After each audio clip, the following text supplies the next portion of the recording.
अस्सलाम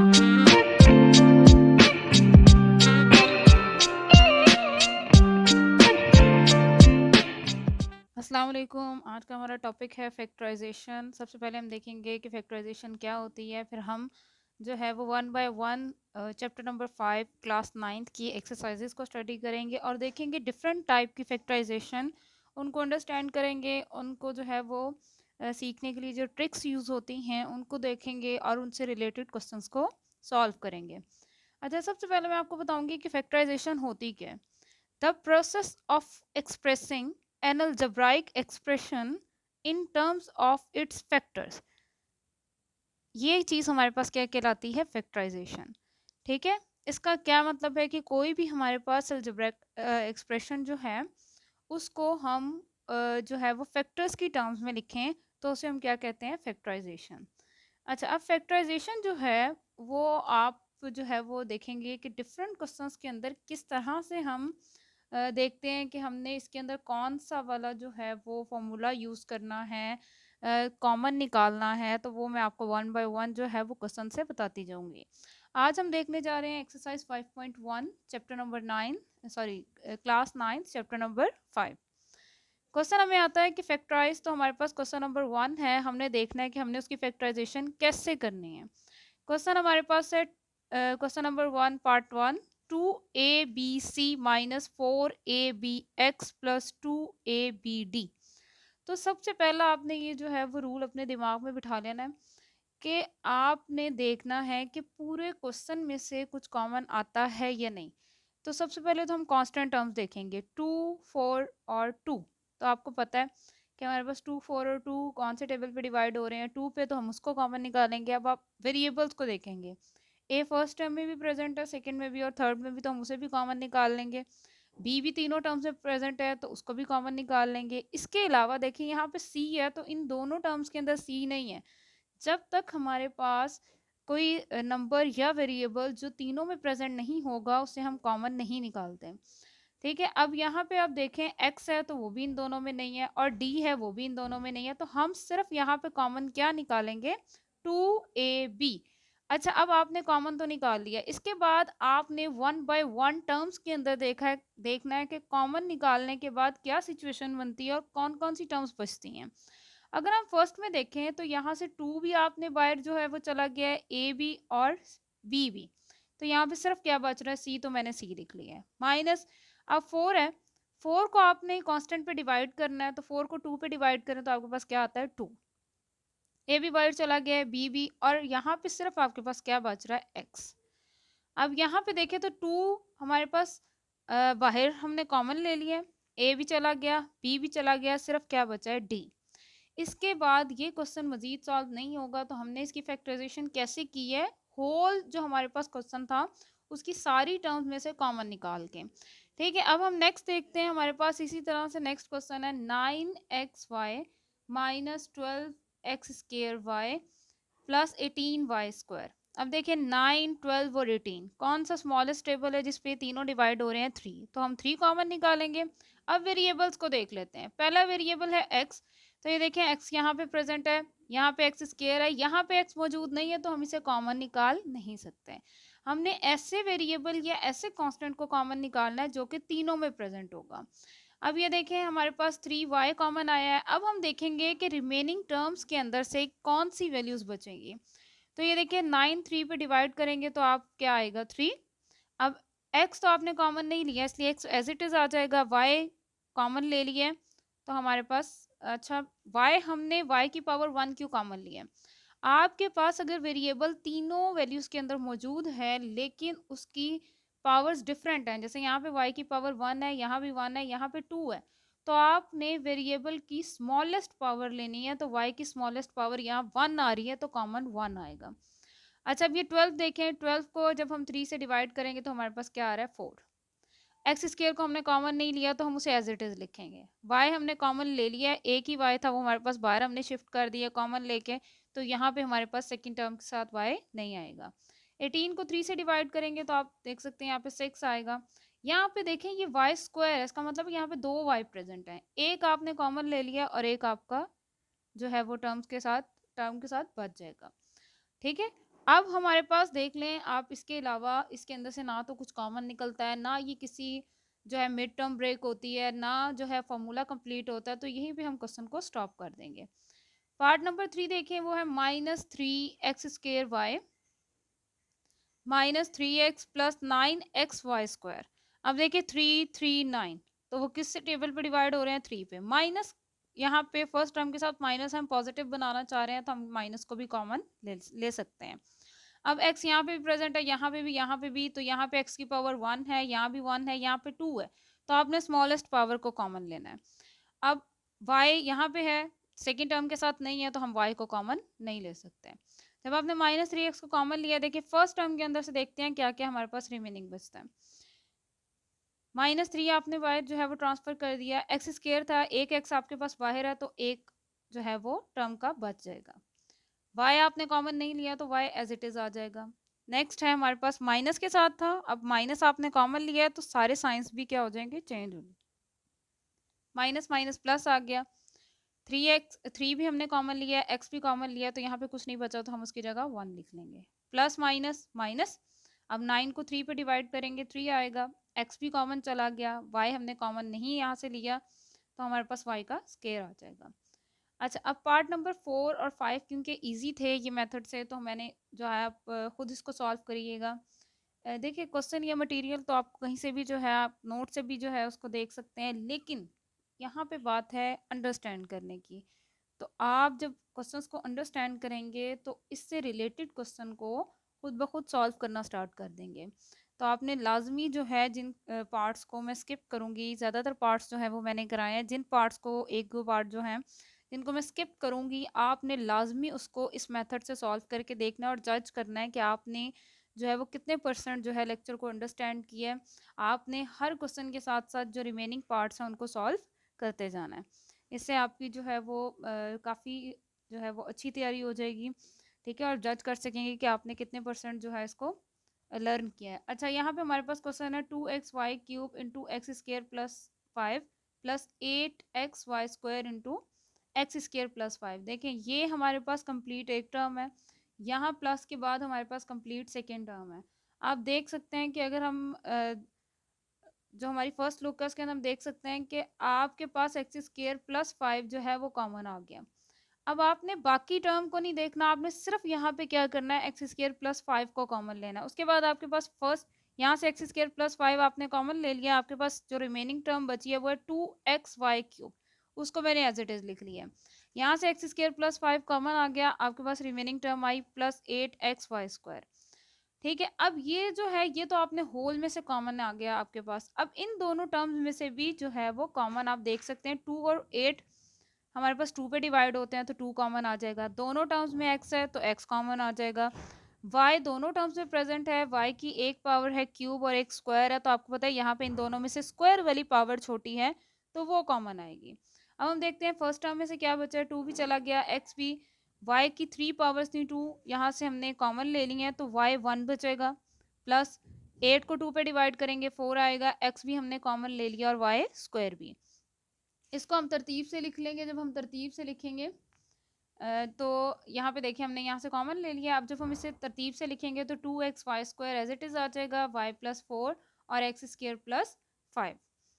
ठीक है, बाकी रिमेनिंग पार्ट को आप ज़रूर सॉल्व करिएगा। अब हम देखते हैं क्वेश्चन नंबर 2 को। क्वेश्चन नंबर 2 के अंदर हमारे पास जो गिवन टर्म्स हैं वो 4 हैं।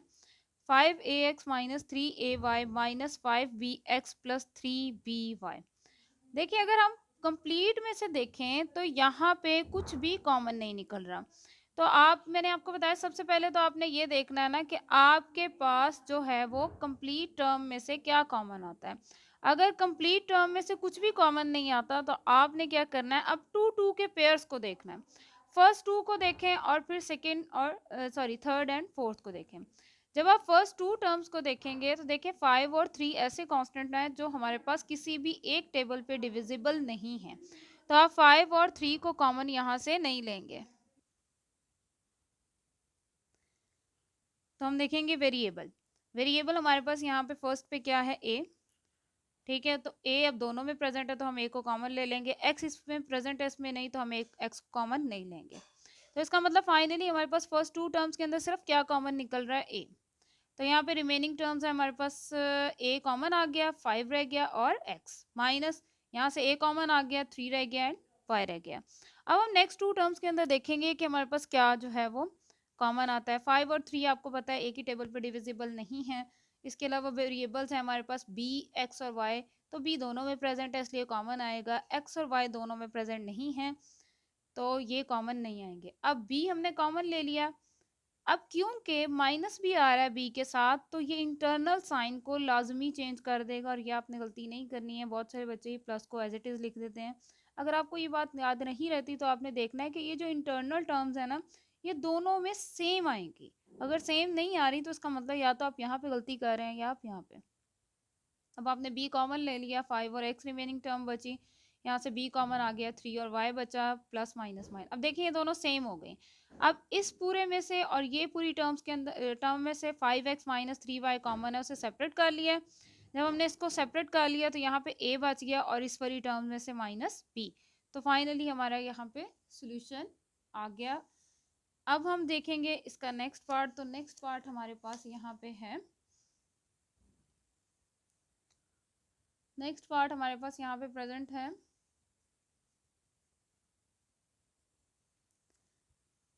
X cube plus 3xy² minus 2x² minus 6y cube. दो टर्म्स में से देखेंगे हमारे पास यहाँ पे एक्स क्यूब है, यहाँ पे एक्स है। तो आपको पता है एक्स की स्मॉलेस्ट पावर एक्स आ गई तो एक्स को कॉमन ले लिया। यहाँ पे 3x थे, एक हमने जो है वो कॉमन लिया तो दो बचे हैं, प्लस एक्स कॉमन आ गया, 3y² रह गया। यहाँ पे 2 और 6 जो हैं वो किस पे डिविजिबल हैं, 2 पे, तो 2 कॉमन आ गया। x दोनों में प्रेजेंट नहीं है इसलिए कॉमन नहीं आएगा, y दोनों में प्रेजेंट है इस तरह से कॉमन आ जाएगा। इंटरनल टर्म सेम हो जाएगी, एक बार हम इंटरनल टर्म लिख लेंगे और एक बार एक्सटर्नल, या आप होल में से कॉमन भी ले लेंगे तो x² प्लस 3y² कॉमन आएगा और इसमें से बचेगा x और यहाँ से बचेगा माइनस 2y। अच्छा, क्वेश्चन नंबर 4 यहाँ पे, सॉरी पार्ट नंबर 4 जो है थोड़ा सा डिफरेंट था, उसको देख लेते हैं। वो है हमारे पास x² minus y² z plus y² minus z² x।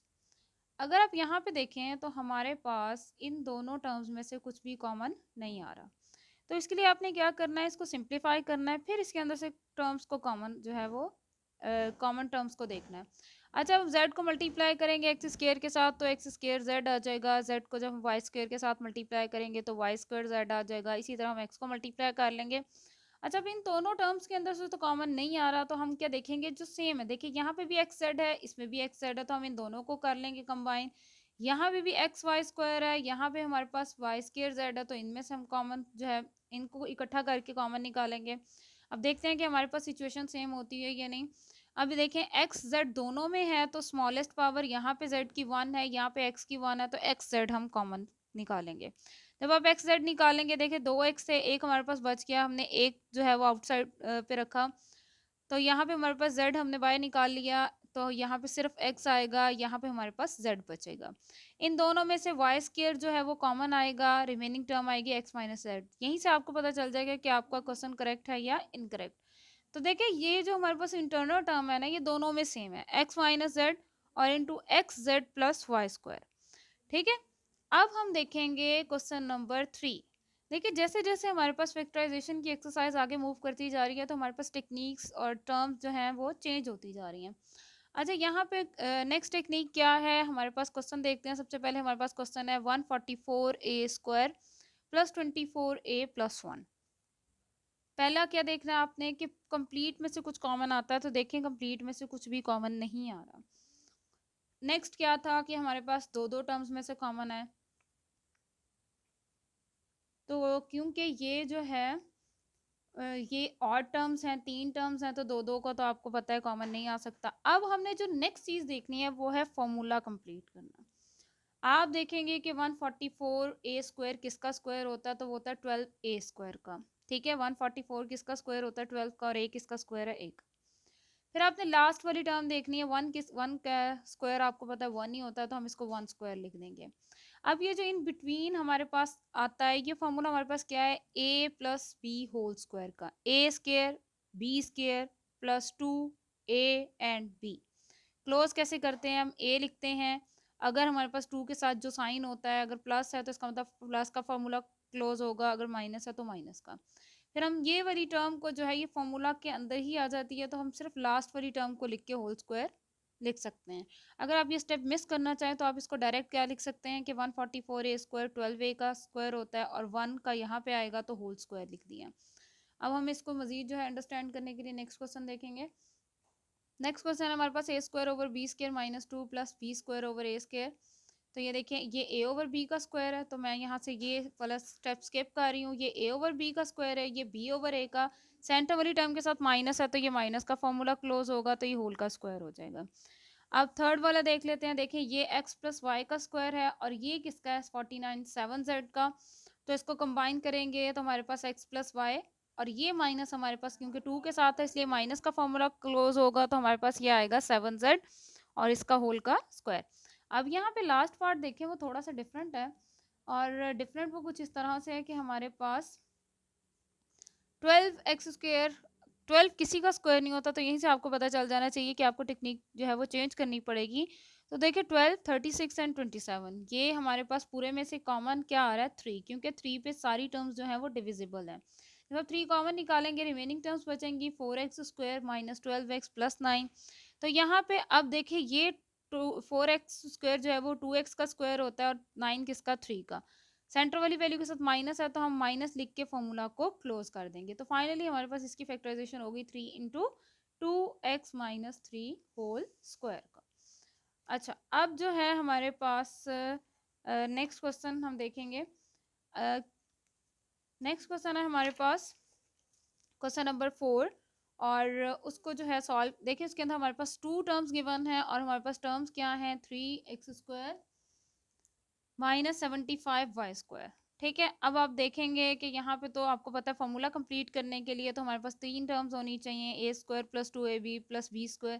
लेकिन यहाँ पे तो दो टर्म्स है तो आपने देखना इन दोनों में से कुछ कॉमन आता है, तो 3 और 75 डिविजिबल होते हैं 3 पे, तो हमने 3 कॉमन ले लिया। रिमेनिंग जो बचा वो है x² माइनस 25y²। अच्छा अब जो है ये क्वेश्चन यहीं पे स्टॉप नहीं होता, क्योंकि आपने देखना है कि क्या क्वेश्चन फर्दर सॉल्व हो रहा है या नहीं। तो 3 तो हमने जो है वो कॉमन पहले निकाल लिया। यहाँ पे देखें x किसका स्क्वायर बन रहा है x का, और 25y² क्या है 5y का स्क्वायर बनता है। और यहाँ पे एक आइडेंटिटी है हमारे पास, अगर आपने फॉर्मूलाज जो हैं याद नहीं भी किए तो मैं आपको बताती चलूँ कि यहाँ पे हमारे पास अगर दो टर्म्स का स्क्वायर है और सेंटर में माइनस, तो उन्हें एक बार प्लस में लिखा जा सकता है और एक बार माइनस में। तो यही सिचुएशन आ रही है, तो हम एक बार x और 5y को प्लस में लिखेंगे और एक बार माइनस में। इसी तरह नेक्स्ट क्वेश्चन की तरफ मूव करते हैं। तो यहाँ पे वही सिचुएशन आ रही है कि दोनों में से ना तो कुछ कॉमन निकल रहा है ना फॉर्मूला कंप्लीट हो रहा है। तो हम क्या करेंगे, पहले तो इसको सॉल्व करने के लिए x को और y को मल्टीप्लाई कर देंगे, फिर स्क्वायरिंग वाली वैल्यूज को इकट्ठा कर लेंगे और विदाउट स्क्वायर जो है उनको कंबाइन करेंगे। अभी मैंने आपको बताया कि जब दो वैल्यूज का स्क्वायर हो और सेंटर में माइनस हो तो एक बार उन्हें प्लस में लिखा जाता है और एक बार माइनस में। जब आप इन दोनों टर्म्स में से माइनस कॉमन लेंगे तो ये हमारे पास साइन चेंज हो जाएगा। अब देखें कि इस सिचुएशन के अंदर दोनों वैल्यूज में से ये अगर मैं एक वैल्यू कंसीडर करूं इसे दूसरी, तो दोनों में x माइनस वाई आ रहा है और यहाँ पे मेरे पास आ रहा है x प्लस वाई, और यहाँ पे जब x माइनस वाई कॉमन आ जाएगा तो उसकी जगह क्या रह जाएगा 1। ठीक है, अब हम देखते हैं पार्ट नंबर 4, और पार्ट नंबर 4 यहाँ पे हमारे पास है 3x माइनस 243x³ दोनों 3 पे डिविजिबल है, 3 कॉमन आ जाएगा, दोनों में x प्रेजेंट है, x की स्मॉलेस्ट पावर x है तो वो कॉमन आ जाएगा। बाकी होप्स हो कि आप जो है वो खुद ही इसको सॉल्व कर लेंगे। ठीक है, क्योंकि जिस तरह से आप क्वेश्चन को अंडरस्टैंड करते जाएंगे तो आप जो है वो खुद से सॉल्यूशन इसका इजीली कैलकुलेट कर लेंगे। अब हम देखते हैं क्वेश्चन नंबर 5 को। तो क्वेश्चन नंबर 5 का पार्ट नंबर 1 हमारे पास है। क्वेश्चन 5 का फर्स्ट जो हमारे पास पार्ट है वो है x² minus y² minus 6y minus 9। तो अब ये वाले क्वेश्चन जो है बच्चों को काफ़ी डिफिकल्ट लगते हैं, तो आपने ज़रा इससे परेशान नहीं होना। तो आपने देखना है कि आपके पास इसी क्वेश्चन के अंदर छुपा है एक फॉर्मूला जिसे आपने ढूंढना है। तो वो फॉर्मूला कैसे आप जो है वो ढूंढेंगे, देखिए x² y² और अगर ये हमारे पास इसका होता होल स्क्वायर तो इसके अंदर x और y दोनों टर्म्स आती हैं, इसका मतलब है ये फॉर्मूला कंप्लीट नहीं करते। इसके अलावा जब मैं सेकेंड थर्ड और फोर्थ टर्म को देखूंगी तो देखें ये है y का स्क्वायर, ये है 3 का और ये 2ab वाली सिचुएशन आ रही है। तो मैं क्या करूँगी, फर्स्ट वाली को एज इट इज़ लिख लूँगी और बाकी तीनों टर्म्स में से माइनस को कॉमन निकालूंगी। जब माइनस को कॉमन लूँगी तो मेरे पास रिमेनिंग आ रहा है Y square plus 6y plus 9। और ये किस चीज़ का फॉर्मूला होता है, ये हमारे पास होता है y प्लस 3 होल का स्क्वायर। तो अब देखिए दोनों वैल्यू स्क्वायर में आ गई हैं, सेंटर में माइनस है, तो सिंपली आपने दोनों को एक बार प्लस के साथ जो है वो लिख देना और एक बार माइनस के साथ। ठीक है, अब हम देखते हैं क्वेश्चन नंबर 5 का नेक्स्ट पार्ट। तो क्वेश्चन नंबर 5 के नेक्स्ट पार्ट के अंदर हम देखेंगे कि हमें इसको कैसे सॉल्व करना है। क्वेश्चन नंबर 5 का पार्ट है जी X square minus Y square minus 4x minus 2y plus 3। तो ये देखिए ये क्वेश्चन जो है वो जिस तरह से हम आगे मूव करते जा रहे हैं क्वेश्चन जो है वो डिफिकल्ट होते जा रहे हैं। तो हमारे पास यहाँ पे आपने देखना है कि कौन सी तीन टर्म्स जो है वो मिल के फॉर्मूला कंप्लीट करनी है। तो आप जब इसको देखेंगे तो आपको यहाँ पे आप अंडरस्टैंड नहीं कर सकते, क्योंकि जो है स्टूडेंट्स को ज़्यादा डिफ़िकल्टी इसलिए होती है कि उनकी प्रैक्टिस नहीं होती। तो आपको मैथ को जो है वो अंडरस्टैंड करने के लिए प्रैक्टिस जो है वो लाजमी करनी है। इस तरह से आपको चीज़ें जो हैं वो खुद ब खुद आप अंडरस्टैंड कर सकते हैं उनको। अच्छा, अब यहाँ पे हमने क्या करना है, ये जो 3 है ना, मैं इसको ब्रेक कर लूँगी, इसको हम लिख सकते हैं 4 माइनस 1। वो मैंने क्यों लिखा है वो मैं आपको नेक्स्ट अपने स्टेप के अंदर बताती हूँ। यहाँ पे हमारे पास एक्स स्क्वायर आ गया, ये 4x को मैंने x के साथ लिख दिया और इस 4 को भी लिख दिया। अब वाई स्क्वायर को माइनस 2y को और माइनस 1 को मैंने कंबाइन कर लिया। अब यहाँ पे अगर आप देखें तो ये तो फॉर्मूला कंप्लीट हो रहा है x माइनस 2 होल स्क्वायर का, और अगर यहाँ से मैं माइनस कॉमन लेती हूँ तो ये हो रहा है y प्लस 1 होल स्क्वायर का फॉर्मूला कंप्लीट। जब दोनों वैल्यूज का स्क्वायर आ जाएगा, सेंटर में माइनस आ जाएगा, तो हम उसे एक बार प्लस में लिख लेंगे और एक बार माइनस में लिख लेंगे। अब प्लस और माइनस में लिखा तो ये जो है मजीद सिंप्लीफाई होता है, तो आपने x प्लस वाई को सेपरेट लिख लेना और 2 और 1 को सॉल्व किया तो माइनस 1 आ गया। इसी तरह x माइनस वाई को सेपरेट लिख लेना, माइनस 2 और माइनस 1 आपके पास क्या आ जाएगा, माइनस 3। ठीक है, इस तरह से जो है आप क्वेश्चंस को इजीली जो है वो सॉल्व कर सकते हैं। मेरा ये लेक्चर यहीं पे एंड होता है। अगर आप मेरी वीडियोस को अंडरस्टैंड कर रहे हैं तो ज़रूर लाइक करिएगा, अपनी कम्युनिटी के साथ शेयर करिएगा और मेरे चैनल को सब्सक्राइब करिएगा। अल्लाह हाफ़िज़।